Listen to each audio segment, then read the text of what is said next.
Yes, sir. What is going on, YouTube? It's your boy Denali, aka Don Squally, back at y'all with another Forza Horizon 3 build video, man. We back at it with another request, and I gotta say, this one has come an overwhelming amount of times on the channel, and even though this car isn't 100% built, because we got this request so many times this week, I think I just have to do it, man. This request comes from Terrence King, Racer Dude, BMH, Hoopy, Holden Car Guy, Skyline 33, Yellow X Gaming 1, Zach Star, Lucky JP, Fran Herco, Team Skies. Now, I'm sure there was like so many. Every time I go through a list of people, man, there's always somebody who I didn't mention, and my apologies if I missed you guys, but these people all want to see the Haggard Garage little Miata, and for those of you guys who have been keeping up with this build will know that the engine was just put in. Actually, there might be a little more progress by the time this video goes out later on in the week, but as of now, the turbo Miata is being put back together. So what we're gonna do is jump into the auto show and buy up said Miata. Let's see here. And obviously, you guys know that the Miata that we need is this 94 body style, one of the original Miatas. So what I'm going to do here is just search for a skin. Let's go. We're going to type in little Miata and see what comes up. And as you guys can see, we have a number of designs. Obviously, this was the old design when Orion was still driving it. But for this video, I think we're going to go with this one right here. Boosted Borals, man. Big shout out to you. Hit that one on the nail. Now, I don't expect this car to change much body-wise. I'm hoping they keep this mint with the, the black scheme and everything like that throughout 2017. We'll find out in the coming weeks. I know all the cars right now are just getting ready for the drift season. Obviously, you guys know Orion just got that daily drifter, the Genesis. Cam got the 240.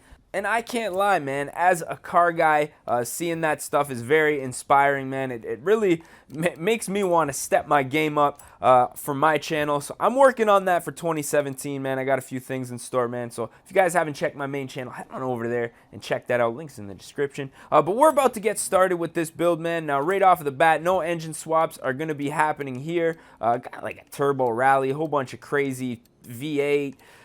None of that's going in this Miata, man, but you guys know that we do have to put on a turbo, that single turbo. I believe the Haggard team's running the eBay turbo on this one. I could be wrong, but everybody knows that Haggard Garage has had great success with those turbo kits, man, so it would not surprise me. So as far as the front lip goes, man, we're just going to throw on this Garage Very street front bumper, another eBay part that is actually really dope and lasts a long time on these cars, surprisingly, that little lip. As far as the rear end goes, I'm almost positive that this thing has no wing on it. From what I can remember from last year when it was all together, there was no wing whatsoever on it. They took that big wing off of it when they, Orion took it off when it was still red. So we're going to go ahead, I guess, leave the stock one on there just because that's, we can't take it off, I guess, right? As far as the rear bumper goes, Racing Beat, I don't really see what the difference is there, but I guess we'll leave the stock bumper on there just for shites and giggles. Side skirts, also stock on this car. Let's see, Racing Beat has a very subtle little side skirt on there, man. Actually quite impressed with that. Now, this car is still in pieces in the garage as of me recording this video, so a lot is probably going to change as it goes together. But if that's the case, what I'll do is probably make an updated video of this car. If it changes that much, let's say they repaint the whole car, then I guess I'm going to have to make another video. So we'll see, man. We'll see. But don't flame me down in the comments if this car is not 100% how it looks once they put it back together, because I'm sure within the next week, the car is going to be back together, man. It's had a whole bunch of parts, a whole bunch of bushings go in there, suspension, transmission got pulled out, repainted, engine rebuilt, a hot boy all in the engine bay. So there's a good chance that this car may change throughout the next couple of weeks. But we're going to go ahead and try to find the wheels that we need here. Now, right off of the bat, something like this would look appropriate, but I'm going to try to find something with a little bit of addition here. Now, just by looking around, from what I can see, these rotiforms here, almost identical to what's on this car. So we're going to go ahead and throw those on here. As far as the wheel diameter goes, let's see here. 14, that's kind of small. What are those wheels, man? I got a feeling they're not that big, so I'm going to put a 15 on here just to keep the proportions of the car looking good. And as far as the drivetrain goes, we are obviously going to upgrade that clutch. Transmission, not sure. I'm going to go ahead and upgrade the transmission just because I have a feeling I might have to adjust that final drive ratio. And the differential, obviously, we're going to upgrade because, you know, more skids. Then we're going to jump into the brakes. I have a feeling we're going to need brakes. Even though this car is going to be predominantly a drift missile, I do want to throw some brakes on there. Now, somebody dropped a comment down in the comment section and said if you go with rally springs, you can get more low and more camber. So we're going to go ahead and try that up on this one. So I'm going to have to adjust the suspension in the tuning there.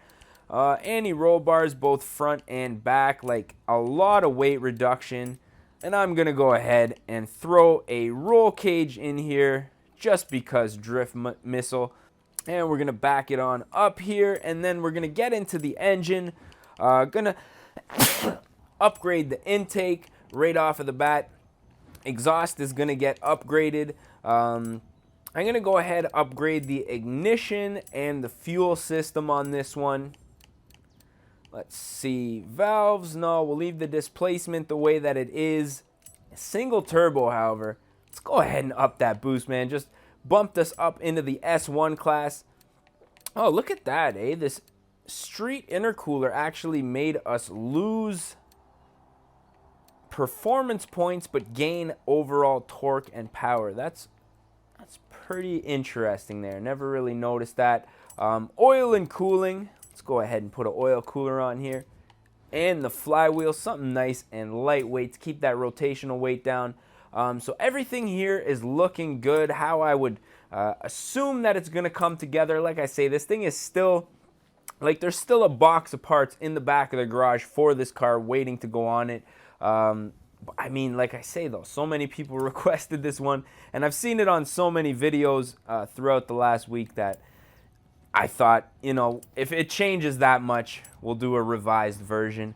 As far as the suspension goes, this is where we're going to test that ultimate low theory. 12.3. I'm going to actually, off camera, go back and see how low we are sitting on these rally springs.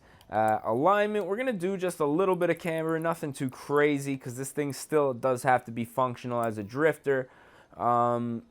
Acceleration, looking good.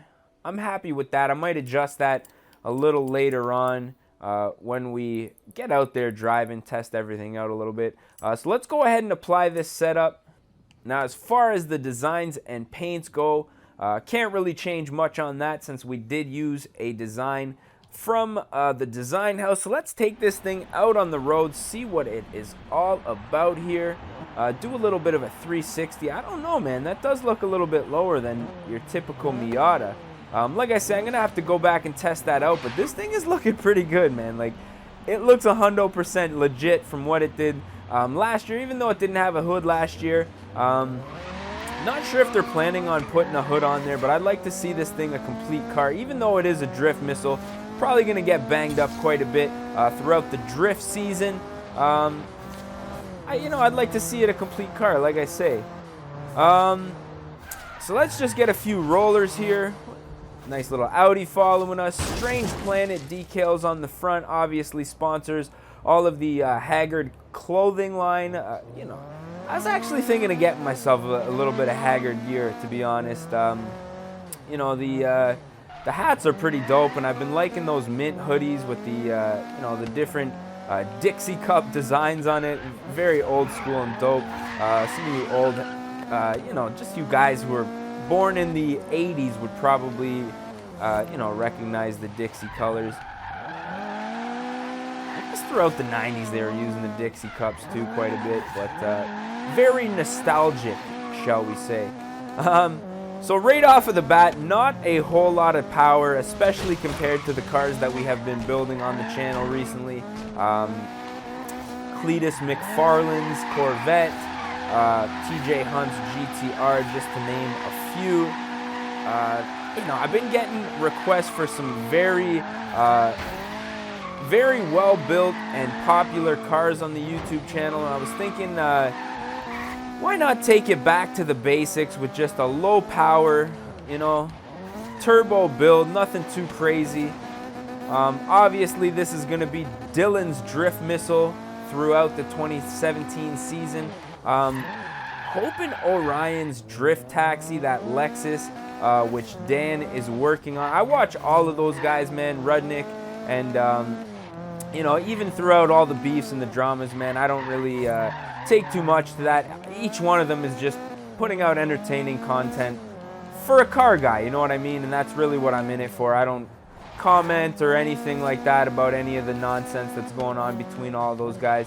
That's their own business, you know what I mean? I know a lot of the guys, just a lot of people online typically in general want to stir the pot quite a bit. It's kind of, I don't know, it's kind of like a hobby for some people, right? I know me, I get flamed. I have people that on my channel that, you know, dedicate quite a bit of time. I see, you know, let's say I get a negative comment. What I'll do is I'll just do a search for those comments on my YouTube channel, and I can see whether they're constantly just hating or whether it was just some constructive criticism, you know what I mean? So I can see those people, and you know, I don't know, I guess it is what it is. It's YouTube, it's an open platform, people can have their own opinions, so I'm out here stating my opinions, and most of the time people are calling me out on legit stuff, like if I get some facts incorrect. Like I made the assumption that there was a V8 inside of a Bugatti. Now, I don't really know Bugatti engines entirely that well. I just know they're really, really fast, and it's not a V8. It's a W16 engine, which is actually two V8s. Yeah, it's two V8s stuck together, which is kind of why I think it sounded like a V8, but obviously W16. So I got quite a bit of flaming for that. You guys can go check that out. I thought that was pretty funny, but I mean, like I say, I can't get every detail of every single car correct. I mean, I'm a car guy, but I have a specific, just a specific few car brands that I'm really into and pay a lot of attention to. You know, obviously Nissan, you guys know me, or if you're subscribed to my other channel, know that I'm a big Nissan fan. You know, a few others. I like Chevy a lot too, like Corvettes, and Impalas have always been a big favorite of mine. I did have an Impala back in the day, so you know, I pay attention to those brands a little more than, let's say, like Mazda. I don't really know that much about Mazda or Volkswagen or Audi for that matter. You know, but it is what it is. Let me see here. We're just gonna go ahead and pull off into one of these driveways here, and I guess take our little screenshot for the thumbnail of the video. So as you guys know, this probably marked the end of the video. So as always, man, if you guys enjoyed this one, don't forget to smash that like button if you guys want to see more and you are not subscribed. Don't forget to smash that subscribe button. What else, man? Subscribe, all that good stuff. I'm thinking that's about it. So as always, man, I just want to say thank you guys for watching. Are we going to catch y'all mofos at the next one, man? Hey! Oh.